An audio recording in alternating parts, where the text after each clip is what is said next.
अब हम उसी प्रसंग पर आते हैं कि वहां परमात्मा ने कहा कि आप जाइए, मैं इन बच्चों को, इन आत्माओं को तेरे पास भेज दूंगा, पर अपने सिस्टम से भेज दूंगा। अब उस परमेश्वर ने हम सभी को सूक्ष्म रूप बना दिया। और पुण्यात्माओं, ये पौराणिक कथा हम सुनते पढ़ते हैं, वो झूठ नहीं है, लेकिन वो कहाँ तक है, वो किस स्तर की है, वो अलग बात है।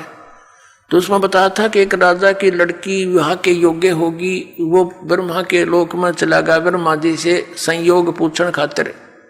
वहां उसको कथा चल रही थी, वो सुनने लग गया। यहाँ कहते हैं तीसरा युग आ गया, द्वापर युग आ गया तीसरा। तो उसने पूछा, जी मैं तो लड़की का संयोग पूछने आया था, योग्य वर कहाँ मिलेगा, कोई विधि बताओ हमारे को। तब ब्रह्मा जी ने कहा कि जहां से तू आया वहां तो अब तीसरा युग आ चुका है,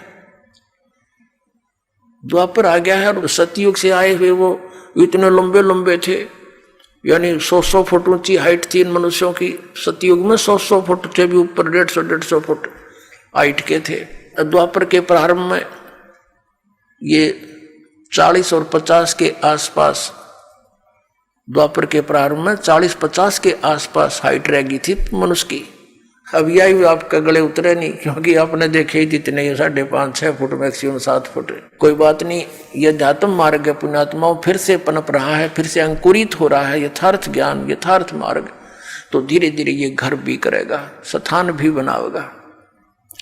तो वो नीचे भेजा, तो उसको बताया कि अब तो ये आपका वर होगा।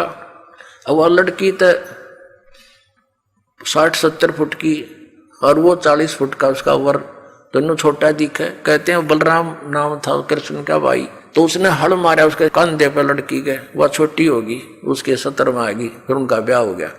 अब इसको हम गलत भी नहीं समझे, हमने सिर्फ अपने अध्यात्म मार्ग को समझना है कि ये तो एक जन साधारण छोटी सी भक्ति शक्ति युक्त व्यक्ति ऐसे ऐसे काम कर दे, सातों समुद्र पी जा।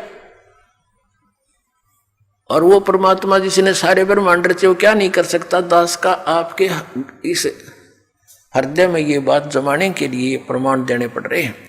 तो उस परमेश्वर ने हमें सूक्ष्म रूप बनाया, और जिस आत्मा ने सबसे पहले स्वीकृति दी थी इस काल के साथ आने की, उसकी लड़की बनाया, लेकिन उसको प्रजनन इंद्रिय नहीं लगाई थी। उस लड़की के अंदर परमात्मा ने हम सभी आत्माएं जो 21 ब्रह्मांड के अंदर, या चींटी से लेकर हाथी मनुष्य जो भी बने हुए हैं, इन सभी को उसके अंदर फीड कर दिया बीज रूप में।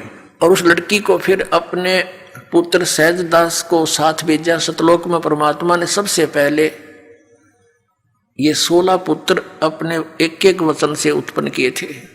उनसे फिर अन्य व्यवस्था अपने आदेश अनुसार वो करवाते थे। तो सहजदास को भेजा उस लड़की के साथ, और कहा बेटा जा उस ज्योत निरंजन सरपुरुष से कह देना कि जिन आत्मा ने तेरे साथ आने की स्वीकृति दी थी, इस लड़की के शरीर में फीड कर दिया है। पुण्यात्माओं, आज से 20-30-50-100 वर्ष पहले शायद हम नहीं मानते कि ऐसा हो सकता है। अब विज्ञान ने हमारा ये मार्ग बहुत आसान कर दिया है। जैसे ये देखते हैं, कोई टेस्ट कराता है कि आपके 1 ग्राम खून में इतने करोड़ जीवाणु होने चाहिए, इतने लाख, और वो इतने कम है, इतने होने चाहिए। यानी 1 ग्राम ब्लड में और लाखों की संख्या में जीवाणु होते हैं। और कितना ब्लड आपके अंदर, हमारे शरीर में कितने जीवाणु हैं, वो सभी आत्माएं हैं। तो ऐसे वो फीड कर दिया इस लड़की के शरीर में। और ये कन्या थी, परमात्मा ने कहा जा आप निरंजन के पास छोड़ के आ सहजदास। सहजदास ने आकर के लड़की को ज्योत निरंजन के हवाले कर दिया, और उसको बता दिया कि इसके बॉडी के अंदर परमात्मा ने वो सभी आत्माएं फीड कर दी है। और परमात्मा ने कहा बेटी तू जितने जीव कहेगी उत्पन्न करना चाहेगी कर सकती है, जितना वो कहे उतने जीव उत्पन्न कर देना, वो नर आकार में या जैसे भी पशु पक्षी तू जैसे भी चाहेगी, वो एक बार कल्पना करना, वैसे ही रूप धारण कर तेरे शरीर से बाहर आते ही वो ऐसा रूप धारण कर लेंगे। अब यहाँ भी बात बहुत समस्या आ जाएगी आपको कि ऐसे कैसे हो गया। हम छोटे से जादूगर को देखा करते थे, बालक थे तब। जादूगर आता था, एक मुख में छोटा सा कंचा डालता था, ये अंटे खेला कर बालक, गोली सी होती है कांच की, उनको 1 2 3 छोटी छोटी मुख में डालता था और फिर थोड़ी देर में डो करके और पत्थर काट देता। बता, वो तो एक जादूगर है, एक सिंपल। ये जादू जितने भी ये आध्यात्मिक यहाँ की जो ऊटपटांग सी क्रियाएं हैं, ये सारी गॉड पावर से होती हैं। और ये क्या करते हैं कि वो पहले भक्ति सिद्धियां करते हैं तो परमात्मा से ही कुछ पावर ग्रहण कर लेते हैं, उसका ड्रामा बना लेते हैं, बस इतनी सी बात है। और उस मालिक ने सारा कुछ रच रखा उसके पास, तो वो खान है उस शक्तियों की, खान यानी वो तो एक पूरी स्टॉक है मालिक, पूरी पावर है उसके अंदर, वो कुछ भी कर सकता है। और कहा कि बेटी तू जितने भी जीव वो कहे तो उत्पन्न कर देना। और ऐसा ही कहकर ज्योति निरंजन काल को समझाकर सहजदास लड़की को वहां उसके ब्रह्मांडों में छोड़कर वापस आ गया। अब युवा होने के कारण लड़की का रंग रूप निखरा हुआ था। परमात्मा ने यह परीक्षा लेनी चाहिए थी कि ये यहां रहने योग्य भी है कि नहीं। ये ज्योति निरंजन इसने यहां पहले तो ये फंड किया, एक पैर पे खड़ा होकर बकवाद शुरू की, यहां रहा नहीं गया इसके ऊपर, क्योंकि ये 3 जने, एक अचिंत, एक ये अक्षर पुरुष और ये सर पुरुष, ये तीनों अचिंत के लोक में परमात्मा ने रहने को कह दिया था। इस द्वीप में रहो तुम, एक गर्भ में। और बाकी सभी हम आत्माएं उत्पन्न कर दी थी, सबको अलग अलग व्यवस्था कर दी थी। तो इसके अंदर ये खुरापात उत्पन्न हुआ कि हम 3 जने तो एक स्थान पे, बाकी सब अलग अलग, मैं भी अलग से राज्य प्राप्त करूं। तो इसने तपस्या करके ये स्थान प्राप्त किए 21 ब्रह्मांड। तो वहां जब इसने देखा कि लड़की का रंग रूप देख करके ये एकदम इसके अंदर विषय वासना जागेगी, रजोगुण से प्रभावित होकर इसने लड़की के साथ दुराचार करने की सोची। उसी गतिविधि इसने प्रारंभ की उसके साथ। तो लड़की ने कहा कि ज्योति निरंजन कुछ शर्म कर, देख पहले तेरी उत्पत्ति करी परमात्मा ने, हमसे पहले तेरा जन्म हुआ उन्हीं के वचन से, और फिर उन्हीं के वचन से हम उत्पन्न हुए हैं, और मेरी उत्पत्ति भी उसी से हुई है, हम बहन और भाई हैं। ऐसा जुल्म ना करे तू। पर ये इतना अंधा हो गया काम वासना में, ये हद से ज्यादा बढ़ गया और बदमाशी करने के लिए मुंह खोला, आलिंगन बद्ध करना चाहा।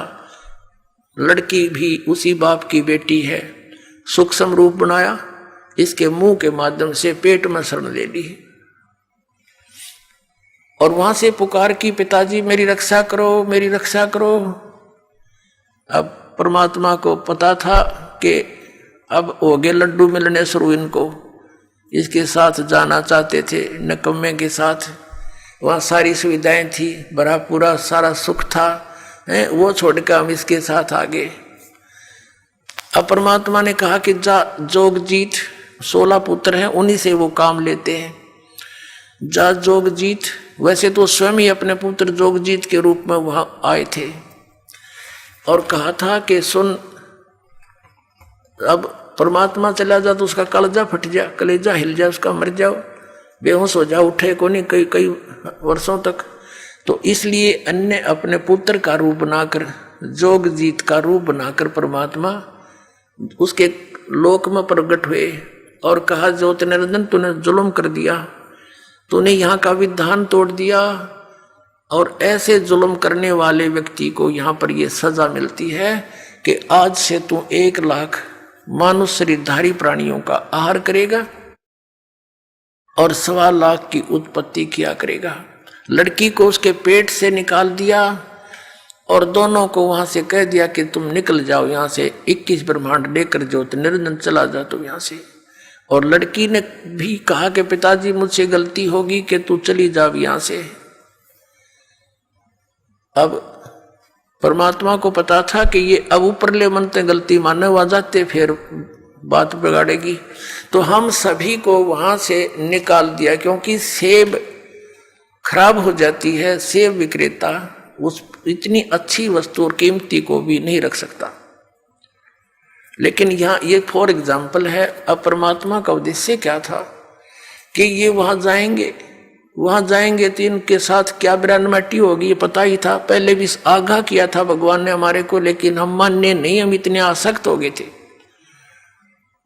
तो 21 ब्रह्मांड वहां से चल पड़े, जैसे विमान चलता है। 16 शंख कोश की दूरी पर सतलोक से आकर ये यहाँ पर चक्कर काटने लगे परमात्मा के आदेश अनुसार। पुण्यात्माओं, दास एक जूनियर इंजीनियर सिविल की सर्विस किया करता था, और वहां एक सरकारी कार्य चल रहा था कंस्ट्रक्शन का। वहां एक बहन भी मजदूरी करने आई हुई थी, और उसके 2 बच्चे थे। एक तो वृक्ष के कपड़े में बांध कर लटका रखा था, वो जैसे झूला सा बना देते हैं। एक नीचे वो खेल रहा था, और वो रो रही थी। हमने पूछा, बहन क्यों रो रही है तू, क्या बात है? तो बहुत बुरी तरह सबक रही थी। तो उनके गांव से एक और था, उसने बताया जी ये ऐसे ऐसे। फिर वो हिचकी सी रुकी उसकी, फिर उसने बताई जी मैं बताऊंगी सारी कहानी, कि मैं बहुत अच्छे धनी घर की लड़की थी, और जिसके साथ मैं अपनी मर्जी से लव मैरिज करके आ गई, ये मजदूर था हमारे। और मेरे पिताजी को जब इस बात का पता चला तो उसने कहा, बेटी ठीक है, हमने तो विवाह करना ही है तेरा, लेकिन जहां तू संयोग जोड़ना चाहती है वहां दुखी बहुत हो जाएगी। लेकिन मेरे पिताजी की बातों का मेरा असर कतई नहीं हुआ, क्योंकि मैं तो अंधी हो चुकी थी। पिताजी के न चाहते हुए मैं इसके साथ आ गई। और अब ये क्या करता है मेरे साथ, मैं मजदूरी करती हूँ और वो शराब पीता है, सारा दिन घर पे रहता है। दोनों बच्चों को साथ लाती हूँ और मजदूरी करती हूँ, इसलिए रो रही हूँ कि मैंने अपने पैर पे आपको आड़ा मार लिया।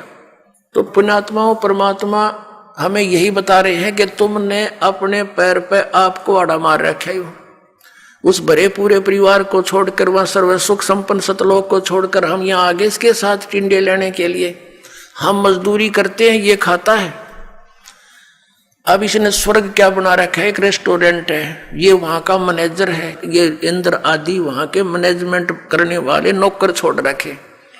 आप यहाँ भगवान की जो सच्ची भक्ति करोगे तो आपकी कुछ पूंजी जुड़ेगी। शास्त्र अनुकूल साधना करोगे तो, शास्त्र अनुकूल साधना नहीं करते उनका कुछ नहीं मिलता, वो सीधे नरक में डाल दिए जाते हैं। छोटा मोटा पुण्य करते हो उसके आधार से स्वर्ग में कुछ समय प्राप्त हो जाता है।